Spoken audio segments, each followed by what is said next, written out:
आया कि गुरु के लिए भी कुछ पात्रता चाहिए, सदगुरु के पास जाने के लिए भी कुछ पात्रता चाहिए। तो जब सामान्य और मनुष्य में यानी शरीरधारी रूप में रहते हुए गुरु पात्रता खोजते हैं, योग्यता खोजते हैं, तो हम तो बात कर रहे हैं अब जगत गुरु की, गुरुओं के गुरु की, सदगुरुओं के गुरु की, यानी महागुरु महादेव खुद, विश्व गुरु महादेव स्वयं। तो एक साधारण इंसान सोचता है कि महादेव मेरे गुरु होंगे तो महादेव क्या क्या पात्रता खोजेंगे और हमको आपको आता क्या है, तो हम उनके शिष्य बनेंगे कैसे।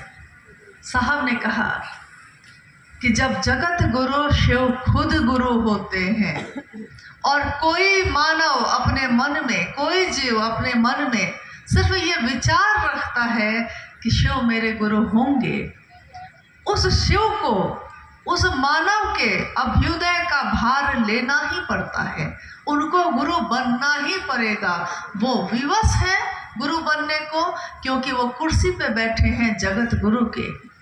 तो जैसे ही हम शब्द उद्घोष करते हैं जगत गुरु शिव, वैसे ही सारी संकीर्णताएं, सारी विशेष परिस्थिति, सारी नियम और कानून सारे के सारे ध्वस्त हो जाते हैं, क्योंकि अब सीधे जगत गुरु शिव से जोड़ने की बात आ गई। स्वाभाविक है कि जब गुरु और शिव कैसे गुरु होंगे, मात्र हमारे आपके मन में इस विचार से कि शिव मेरे हैं, शिव मेरे हो जाते हैं। कितना सहज है, कितना सरल है, लेकिन हम लोग आज तक सोचते रहे कि बहुत कठिन है, बहुत दूर का रास्ता है। अब हम आते हैं कि गुरु जब 3 तरह के होते हैं तो शिष्य भी 3 तरह के होंगे ना। प्राथमिक यानी कि पहला क्लास में पढ़ने वाले बच्चे का जो गुरु होगा, उस गुरु का जो शिष्य होगा, उसका एक जगह होगी उसकी, यानी प्राथमिक।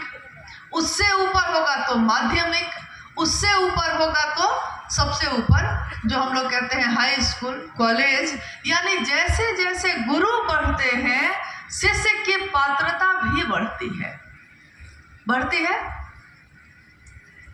तो एक सामान्य शरीरधारी गुरु जब होंगे तो शास्त्रों ने कहा है कि उनके शिष्य कैसे शिष्य होंगे, तो साधन शिष्य। साधन यानी कि मैंने अभी कहा कि साधना और जप से, वाणी, स्पर्श और दर्शन से जो ईश्वर की तरफ ले जाते हैं, उनके शिष्यों की श्रेणी होगी साधन सिद्ध, यानी साधना के द्वारा कर्म करके, क्रिया करके ईश्वर की तरफ जा सकते हैं।